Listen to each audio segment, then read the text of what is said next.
Good evening, everyone. Thank you for joining us tonight. People in Vardaman and throughout Calhoun County are in mourning after a 7-year-old was struck and killed by an 18-wheeler as she was getting off the school bus with her younger brother. This happened yesterday. WCBI's ALLIE Martin has more. This deep rut was made when the 18-wheeler ran off Highway 8 after hitting the brother and sister. Within seconds, workers at a nearby county barn sprang into action. Carl Mooneyham had just returned to the county barn when he noticed the 18-wheeler with a full load of lumber heading east on Highway 8.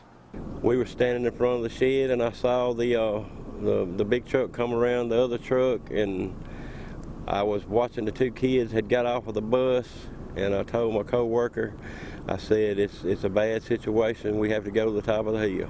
When they reached the top of the hill, Mooneyham and his co-worker realized the extent of the accident. The boy was sitting on his behind, crying, and the aunt was there. It was just a bad tragedy. 5-year-old Luis Montero was airlifted to Le Bonheur Children's Hospital. His sister, 7-year-old Valeria, was pronounced dead at the scene. Mooneyham and other county employees helped get more than 20 terrified children off the bus to a safe location away from the road, where another bus was dispatched to pick them up.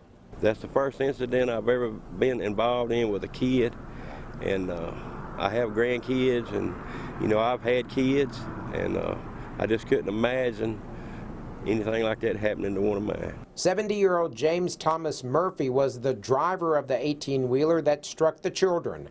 Murphy told police he was traveling east on Highway 8 and saw this gravel truck stopped in the roadway. Murphy says he couldn't stop, swerved into the westbound lane, noticed he was heading straight for the stopped school bus, swerved to the right, and struck the children. Murphy's truck left the roadway and came to a stop in this field where he lost his load of lumber.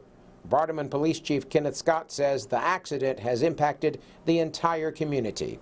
The whole county, the community, our school is just devastated.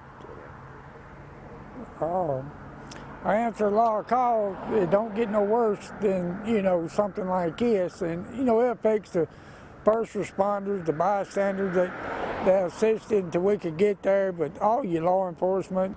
This case will go to the grand jury. They'll decide whether or not to indict.